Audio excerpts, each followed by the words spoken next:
Ever feel, like, I don't know about you, but when I hear the word righteousness, it always gets stuck in my head with this, like, stern judge vibe. Yeah, totally. Like it's all about punishment and following every rule perfectly. Right. But get ready to have that image totally flipped on its head because in this deep dive, we're tackling this surprisingly complex idea of Dikaiosune. And let me tell you, it's got me questioning everything I thought I knew about righteousness, especially in the context of faith. It really is fascinating how often we sort of default to that legalistic view, you know? Yeah, for sure. So, to help us break out of that box, we're diving into this book that really throws a curveball at the traditional way we see this whole concept. And they do such a good job right off the bat using this really vivid metaphor with two lakes, Dike and Dikaiosune. Okay, yes. Let's talk about this lake imagery because it's pretty intense stuff. So try to picture this. Dike is this totally desolate, lifeless lake just stuck out in the middle of the desert. And the author describes it as being surrounded by like dry bones, and it's fed by these rivers with names like Contender, which is kind of ominous, You're right? not exactly the kind of place you want to have a picnic by, you know? Right. And it's even located near places that have these connections to exile and revenge. It's all very, well, Mm. intense. It sounds downright terrifying, actually, like something out of a horror movie or something. Exactly. Because that's kind of the whole point the author's going for, right? Yeah. Dike is meant to represent this very narrow, solely punitive view of justice, one that's all about punishment, no exceptions, without taking into account any kind of restoration or redemption. Okay, so if Dike is like the lake of doom and gloom, then Dikaiosune must be its, like, polar opposite, right? You got it. The author paints a completely different picture when they describe Dikaiosune. Imagine instead crystal clear water, fed by pure snowmelt, so you know it's clean and pure. Yeah. It's full of life, surrounded by abundance, just this source of flourishing and wholeness. Okay, I can already feel myself relaxing just picturing that lake. It sounds amazing. Right, and it gets better. Get this, the rivers that flow into Dikaiosune, they have names too. But instead of harsh names, they're like Emeth, which means truth or faithfulness. Kesed, which means mercy or loving kindness. And get this, even Euphrosyne, meaning joy. It's like completely the opposite of Dike. Hold on, wait. So are you telling me that the same word that gets translated as righteousness is somehow also connected to joy? Because that was not on the Sunday school lesson plan. This is blowing my mind. Right. It really makes you think, doesn't it? But that's the author's point. They're saying to truly get what Dikaiosune really means, we got to go beyond our modern and honestly kind of limited understanding of the word righteousness. We got to go deeper, back to the source, which means going back to its Hebrew roots. Because, obviously, right, the New Testament, where we see Dikaiosune being used, it wasn't originally written in Greek, was it? Those authors were Jewish, through and through, deeply familiar with the Hebrew scriptures, what we call the Old Testament. Exactly. And as this book points out, when we look at the Septuagint, which was that super old Greek translation of the Hebrew Bible, it's really interesting. They use Dikaiosune for a whole bunch of different Hebrew words, words that have way broader meanings than just righteousness on its own. It's like they were being super intentional with their word choices, trying to get a bigger point across. Exactly. And one of the most important examples of this is the Hebrew word Tsedaka, which, yeah, sometimes gets translated as righteousness, but it's honestly so much bigger than that. Okay, so let's unpack this Tsedaka thing, because I have a feeling it's a major key to this whole Dikaiosune puzzle we're trying to solve. Okay, so we're talking Tsedaka now, which is like the Hebrew version of righteousness, but like 10 times cooler, right? That's actually a really good way to put it. Tzedakah definitely includes the idea of righteousness, but it goes way beyond that.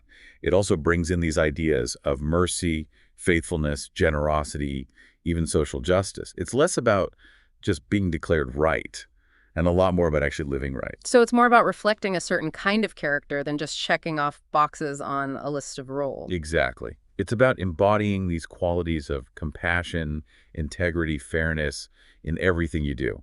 It's about who you are deep down, not just what you do or don't do. And that's super important for understanding how the New Testament writers, who remember grew up steeped in the Hebrew scriptures, how they understood Dikaiosune. Okay, I see what you're saying. So it wasn't just about some kind of narrow legal definition of righteousness when they used that word. Not even close. They were pulling from this much richer, more nuanced understanding rooted in that Hebrew concept of tzedakah. So, yeah, it was definitely about God's character, absolutely. But it was also about God's actions in the world, actions that were driven by this deep, deep desire to restore, to redeem, to show this totally steadfast love. Okay, so then how does this whole Dikaiosune thing change how we think about someone like the Apostle Paul? Because I feel like a lot of times anyway, he gets pegged as the guy who's like all about the law and judgment. Oh, yeah, for sure. That's a super common misconception, and it's actually something this book addresses really directly. The author argues that when you go back and read Paul through this lens of Dikaiosune, and especially when you keep that Hebrew Tsedaka background in mind, what you find is this totally different picture starts to emerge. So instead of getting hung up on all the verses where Paul's talking about sin and the law, we also need to pay attention to the parts where he's talking about God's grace and love. But like in light of Dikaiosune, Exactly. It's not about picking and choosing our favorite verses. It's about understanding the whole narrative arc of Paul's letters. And honestly, when you really look at it, it's a story about God's radical, restorative love that wants to bring humanity back into this right relationship with him. it's less about punishment then and more about God actively making things right, making things whole, which honestly, that just sounds so much more, well, hopeful than how righteousness usually comes across. It really is incredibly hopeful. And when you let this idea of Dikaiosune really sink in, it totally changes how you see some really core Christian ideas, like justification, for example. Okay, so full disclosure, I did not go to seminary. Could we maybe do a quick ELI 5 on justification for those of us who need a refresher? Totally. So justification is basically talking about how us humans become right with God, right? Yeah. But the way we often hear it, it can end up sounding like this transactional thing, almost like God's got this big cosmic checklist and he's just like ticking off our good deeds and our bad deeds. Oh, I've totally been there, stressing over that checklist, wondering if I measure up. Right. But when you try to see justification through the lens of Dikaiosune, like this book is encouraging us to do, it becomes something so much bigger. It's not about earning our way in. It's about being pulled into this real, genuine, restored relationship with God. And that relationship isn't based on how good we are, but on his character, his loving, merciful, constantly pursuing us character. It's less about being judged at that harsh lake of Dike and way more about being embraced by that life-giving lake of Dikaiosune that you were describing earlier. Exactly. That's such a powerful way to put it. Mhm. And what's really cool is that this whole idea of Dikaiosune being all about mercy and love, it's not just some abstract concept, right? The book points out that there are actually places in the Septuagint where they translate the Hebrew word chesed, remember that's the one for mercy, loving kindness, as Dikaiosune. Wait, really? So the same Greek word that describes God's righteousness is literally being used to describe his mercy too. That can't just be a coincidence, can it? Right. It's like those ancient translators were really trying to drive home this idea that God's righteousness and his mercy are like totally inseparable. You can't have one without the other. They work together then to make things whole, like we were saying. Absolutely. And then the book goes even further and talks about how this understanding of Dikaiosune completely changes how we see the kingdom of God, too. Yeah, I can see how that would be huge because it's easy to get so caught up in all those rules and regulations of the kingdom, right? Always wonder like, who's in, who's out? Am I doing this right? How does Dikaiosune change that whole perspective? Well, instead of getting bogged down in this super rigid legalistic view, we can start to see the kingdom as this incredible story of God's active restoration of everything. It's Yeah. about his righteousness, but infused with mercy and love flowing out into the world. It's about God bringing healing, justice, reconciliation wherever he goes to whoever will have it. That's a much better picture of the kingdom, less about fear and judgment and way more about hope and real actual transformation. Right.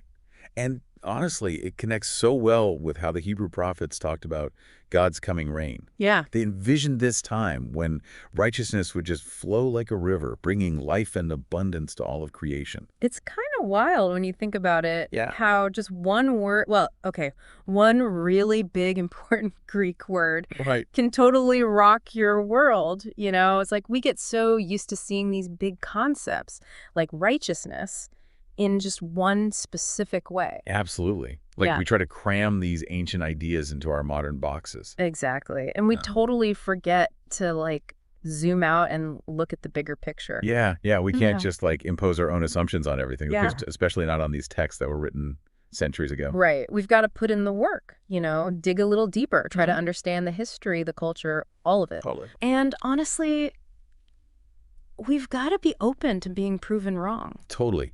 being willing to have your mind blown a little bit. Which honestly is what I love about these deep dives. It's like going on an archaeological dig or something. Yeah, yeah. But instead of looking for old pottery and stuff, we're digging for these hidden layers of meaning. Exactly. It's like Yeah. layers of language Yeah. and ideas. And at the end of the day, when you really get down to it, I feel like it's really about encountering God, right? Mm-hmm. But in a way that's totally fresh, totally new, like you're seeing him for the first time. Absolutely.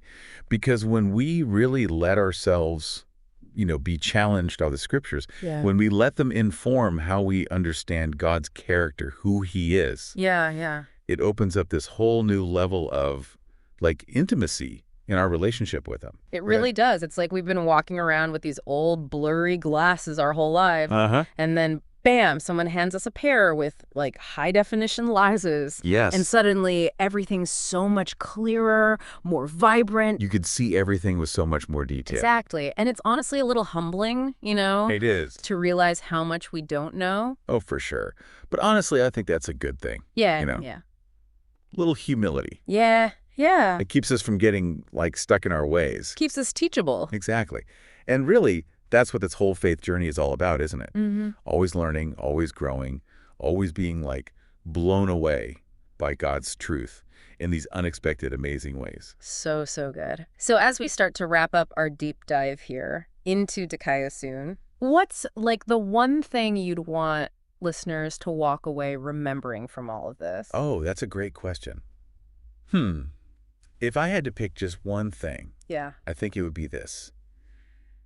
God's Dikaiosune, his righteousness, it's not like this angry, vengeful thing. It's Right. not primarily about punishment or judgment or any of that. It's the opposite, actually. Exactly. It's about his love. Yes. It's about this unshakable, never-ending, totally passionate commitment to making things right in the world, in our lives, in our relationships, everything. It's about that life-giving lake we were talking about. Yes. That lake that's overflowing with mercy and love and all that good stuff. Exactly. It's not the harsh, scary one we usually picture when we hear righteousness. No, not at all. But honestly, I think that's a message of, like, pure hope, It really is. Yeah. encouragement for all of us. It's like no matter where we are in life, no matter what we've done or haven't done, messed up or totally nailed, God's Dikaiosune, it's always there. Yeah. It's always working, always drawing us in, pulling us towards this place of wholeness and restoration. That's a beautiful thought to end on. It is. It really is, and it makes me think, if Dikaiosune is really all about God's restorative love flowing out into the world, like we've been talking about, then how can we be a part of that? How can we be conduits of that love in our own lives? How can we better reflect God's heart for healing, for justice, for wholeness in our families, our relationships, our work, our communities, all of it? It's something I'm going to be chewing on for a while, and I hope you all listening will join me. Thanks for being here for another deep dive, everybody.